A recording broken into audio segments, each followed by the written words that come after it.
Saludos.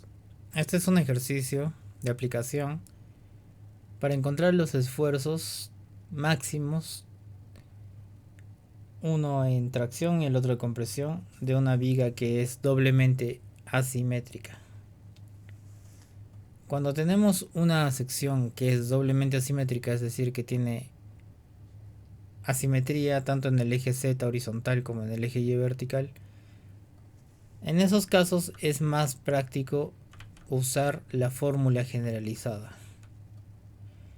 La fórmula generalizada nos va a ayudar a encontrar los esfuerzos en cualquier punto de la sección y es necesario usarla así como está escrita, y como se dan cuenta es una ecuación más larga que la común, que la normal, que es esta. La ecuación normal que hemos usado, la que normalmente hemos usado es esta, pero esta solamente sirve para para secciones que son doblemente simétricas o que por lo menos tienen un eje de simetría. Pero esta sección que estoy mostrando en la figura es doblemente asimétrica. La prueba es sencilla: si tú le pasas un eje vertical, no tienes lo mismo a la izquierda que a la derecha. Si tú le pasas un eje horizontal, no tienes lo mismo arriba que abajo. Entonces es doblemente asimétrica y por lo tanto es más práctico usar la fórmula generalizada. Para usar la fórmula generalizada, como puedes darte cuenta, necesitas algunos datos de entrada, como son los momentos Z y Y. Los momentos Z y Y se pueden encontrar a partir del momento que está en los datos, que se van a tener que descomponer en horizontal y en vertical. Entonces, el momento Y y Z se puede sacar descomponiendo este momento dato. Después tenemos las inercias en Z y en Y de toda la figura. En este caso no tenemos ese dato, pero como la figura está formada por rectángulos, se puede encontrar. Si estuviera formada por rectángulos y también triángulos o círculos, también se puede encontrar, porque estas figuras tienen centroide y momentos de inercia conocidos. Y con el teorema de Steiner podemos juntar varios para formar el de la figura total cuando se trata de figuras que se pueden partir como se muestra o que son figuras compuestas. Entonces, lo primero que voy a hacer para encontrar mis esfuerzos máximo a tracción a compresión es encontrar las inercias Z y Y de toda la figura. Pero hay un término más que interviene en esta ecuación, que es el producto de inercia. El producto de inercia se va a encontrar también mediante esta tabla y no es tan difícil de calcular, simplemente es multiplicar el área por las distancias del centroide de cada figura al centroide de toda la figura. Lo vamos a ver en medio de los cálculos. Entonces, para empezar, voy a calcular esas inercias, para lo cual uso esta tabla y para lo cual voy a dividir a la figura en 4 partes, las 4 partes que ustedes están viendo en esta figura. Si bien yo estoy tomando mi eje Z hacia la derecha positivo y hacia abajo positivo, eso es para encontrar los esfuerzos. Pero para encontrar el centroide voy a colocar unos ejes provisionales que partan de la base para que sea fácil de calcular, porque desde este punto cualquier centroide es fácil de calcular. Entonces voy a llenar de datos. He dividido mi figura en 4 rectángulos. La división no tiene que ser obligatoriamente como está en esta figura, puedes dividirla de otra manera, pero la inercia te va a salir igual si es que la haces bien. Entonces vamos con la figura 1. La figura 1, que es la de arriba, tiene de base 36 centímetros y tiene de espesor 3 centímetros o altura. La figura 2 tiene de base 12 y de altura 3. La figura 3 tiene de base 3 y con respecto a su altura, es desde la base tienes, con respecto a la altura de la figura 3, tenemos 9 más 9, 18 de altura hasta que esta parte. Entonces le bajamos 3 arriba y 3 abajo y nos vamos a quedar con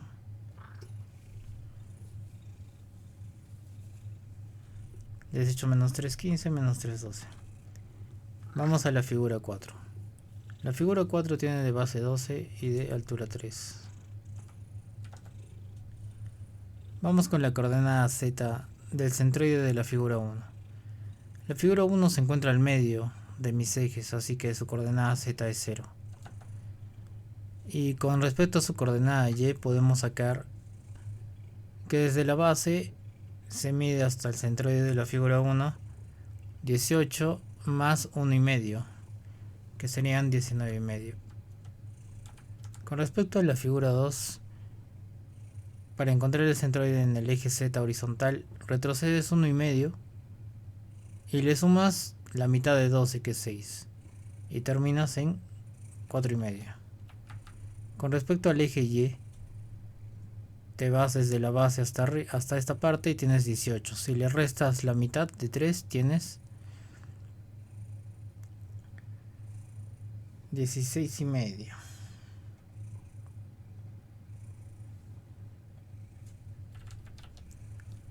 Con respecto a la figura 3, en horizontal tendrías 0 porque estás en el eje. Y en vertical tendrías 3 más la mitad de la altura. Entonces serían 9. Con respecto al eje, a la figura 4, tendrías lo mismo que la figura 2, pero hacia atrás. Serían menos 4,5. Con respecto al eje y, desde la base tienes 1,5, la mitad de 3. Hasta ahí son todos los datos necesarios, lo demás serían solamente operaciones. Con respecto al área, nosotros sabemos que las áreas de los rectángulos son base por altura.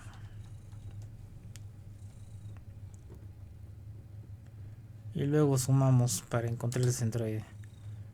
Después colocamos el área por z.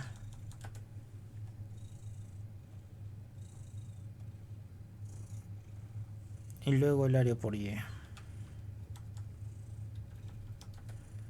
También sumamos.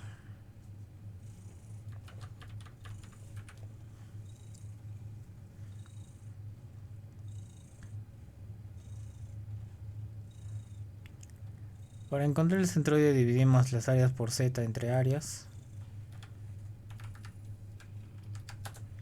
Y para encontrar el centroide en y, las áreas por y entre las áreas. Entonces hemos encontrado de que a partir de esos ejes provisionales que puse, desde este punto de origen tengo que ir 0 en z, o sea ya estoy en el centroide, pero en y tengo que subir 14,25.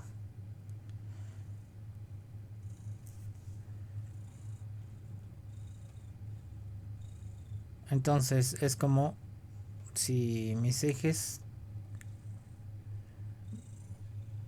me dijeran, ya has empezado aquí, así que sube 14,25. Y desde ahí ya podemos empezar a tomar las coordenadas. Ese es el centroide, recordando que mi eje y yo lo voy a tomar positivo hacia abajo. La distancia desde la parte inferior hasta aquí es 14,25, como nos sale en la tabla.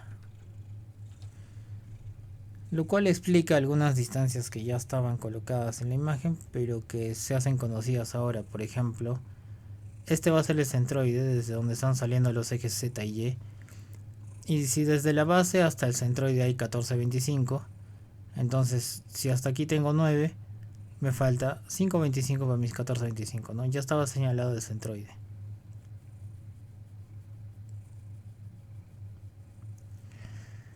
Listo. Voy a seguir con los cálculos porque lo que quiero también es la inercia z de toda la figura y la inercia y, también el producto de inercia. La inercia z es la base por la altura del cubo entre 12 para rectángulos. Si es otra figura hay que cambiarle la fórmula.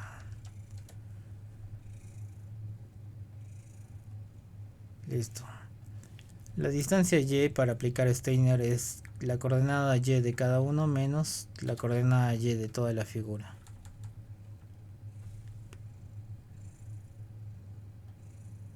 La coordenada y de cada figura menos la coordenada y de toda la figura.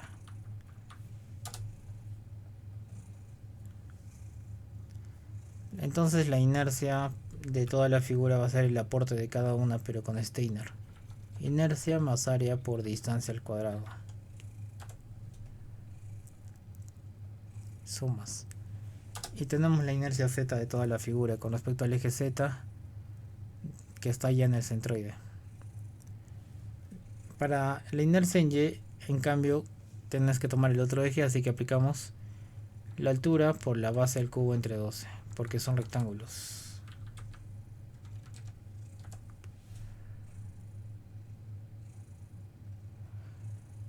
Para la distancia Z, para aplicar Steiner, restamos el Z de cada uno menos el Z de toda la figura. Esta resta no es importante, el orden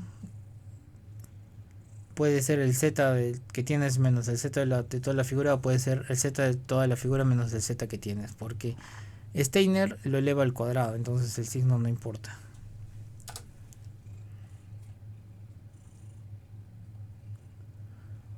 Calculamos entonces la inercia Y sumando la inercia más el área por la distancia al cuadrado.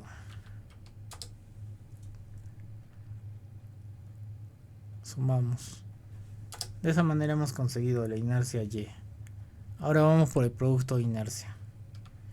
El producto de inercia va a ser el área por la distancia Y por la distancia Z. En este caso tenemos sumando 2430. Debes fijarte bien que lo que has calculado es la inercia ZY.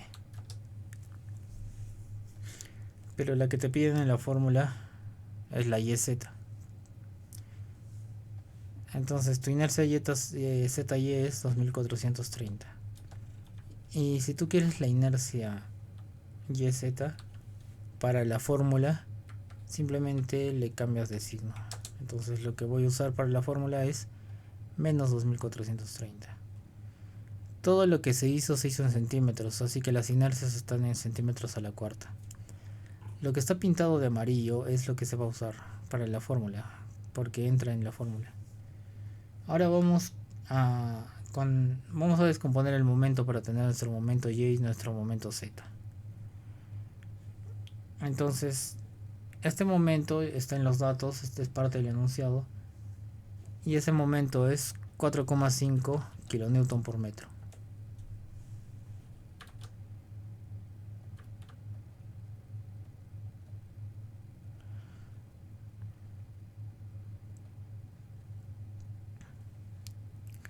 Ese momento 4,5 kN por metro se va a descomponer en el eje Z y va a estar en el eje Z negativo porque está mirando a la izquierda. Entonces voy a poner el ángulo que está ahí, que es 22 grados y medio. Para descomponerlo en el eje Z, entonces voy a aplicar menos ese momento por el coseno del ángulo 22,5. Para el Excel, que está en radianes, tengo que dividir entre 180 y multiplicar por pi. Y tengo menos 4.157.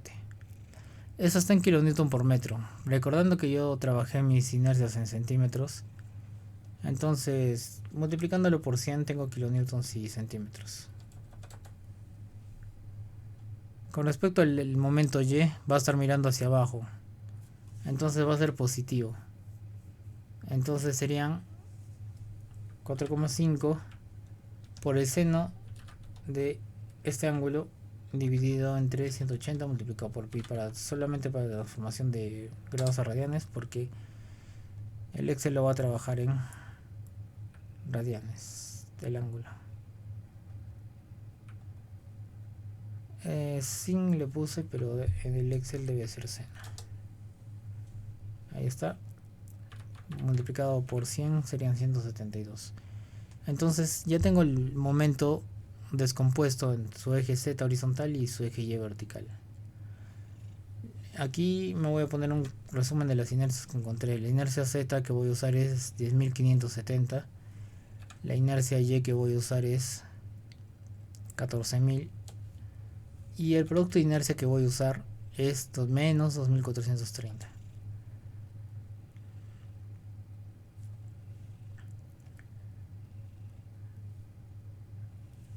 Para encontrar la posición del eje neutro puedo usar esta fórmula.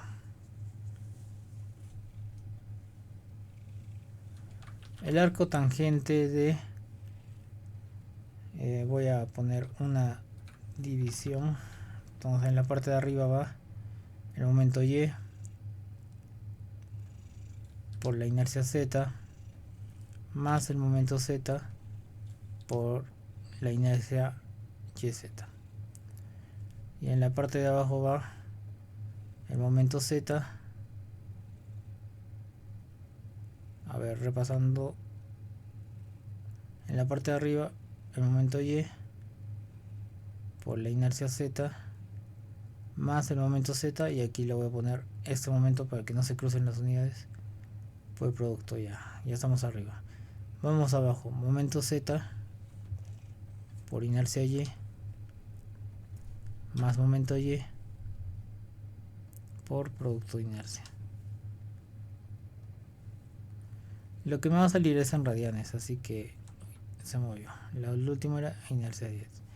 Decía, lo que me va a salir es en radianes. Por el Excel lo puedo transformar a grados si lo divido entre pi y lo multiplico por 180.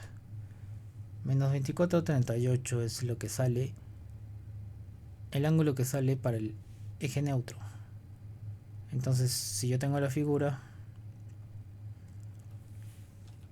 un ángulo de menos 24 me indica que yo tengo que tomar esta línea y el ángulo siempre se mide empezando del eje Z mirando hacia el eje Y, pero el hecho que me va a salir negativo, entonces quiere decir que tengo que ir al revés, así que es 24 para arriba, y ese sería aproximadamente al ojo mi eje neutro.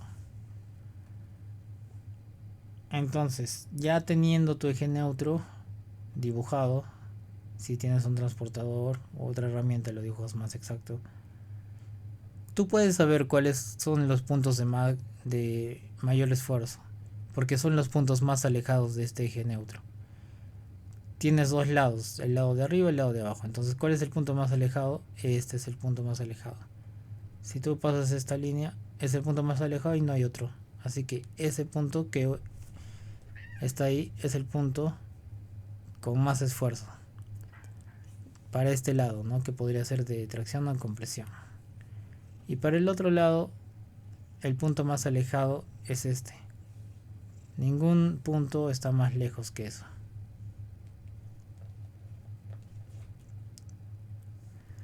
Esos son los puntos donde yo voy a encontrar entonces los esfuerzos, porque se me pide el máximo esfuerzo de tracción y el máximo esfuerzo de compresión.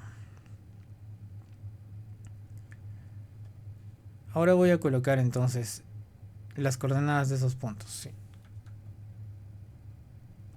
El punto A y el punto B los he nombrado, los puntos más lejanos. Para colocar esos puntos puedes usar geometría o puedes simplemente medirlos si es que lo has dibujado a escala.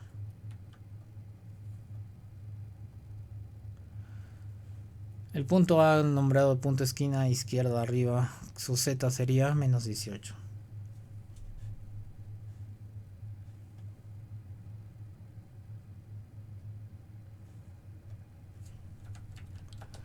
El punto Y, en el eje Y su coordenada Y para el punto A. Ves la figura, puedes aplicar operaciones para encontrar la coordenada Y de este punto. ¿Cuánto sería? Si sabes que toda la altura es de 9 más 9 más 3, que eso sería 21, y sabes que desde abajo hasta el centroide hay 14,25, entonces es cuestión de restar los 21 menos 14,25. Pero como este punto de la esquina arriba está en el lado contrario al eje Y, entonces va a ser negativo al final. Puedes usar otras ecuaciones, otro planteamiento para encontrar la coordenada, pero tiene que salir lo mismo. La coordenada es una sola.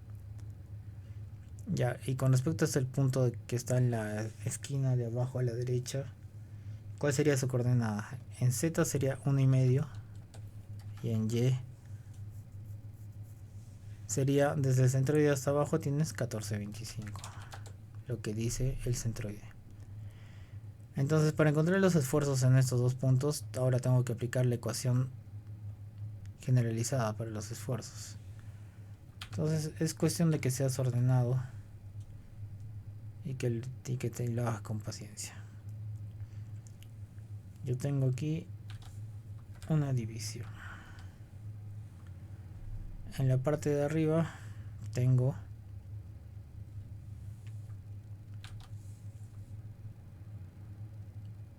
una resta. En la parte de abajo tengo otra resta, pero la de abajo no necesita tanto. Arriba entonces momento Y por inercia Z más momento Z por inercia YZ. Afuera por Z menos momento Y por inercia YZ más momento Z por inercia Y. Afuera coordenada Y.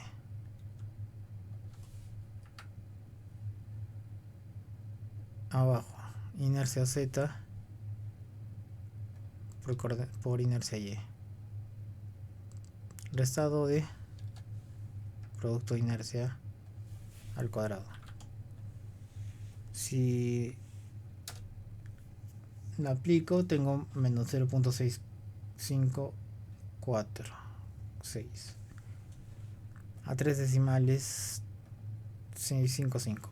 Está bien la respuesta, yo tengo la respuesta y esto está bien. Entonces la fórmula ha sido bien aplicada. Ahora, para no hacerla más larga y no estar poniendo cosas, poco pero lo mismo aquí, y simplemente cambio la coordenada.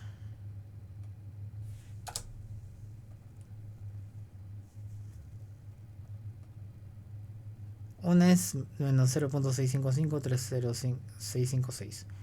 Eso se debe a que la distancia es básicamente la misma, pero no necesariamente, estos dos no son iguales necesariamente. Es una casualidad. Entonces, hasta ahí tendría la respuesta a lo que pide el enunciado. Encuéntrame el máximo esfuerzo de tracción y de compresión. Puedes complementarlo con otros puntos. Aquí se ha nombrado solamente para corroborar el punto C y el punto D, y de los cuales ya están puestas las coordenadas. El punto C es un punto que está a la derecha a 18 y si subes menos 675. Puedes aplicar lo mismo, le cambias las coordenadas y encontrar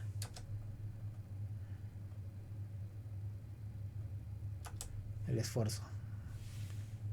Aquí también.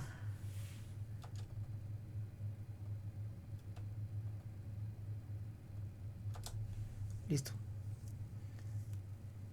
Entonces, ¿sí tienes el máximo esfuerzo de compresión? Sí, porque ninguno es más negativo que este. ¿Tienes el máximo esfuerzo de tracción? Sí, porque ninguno es más positivo que este.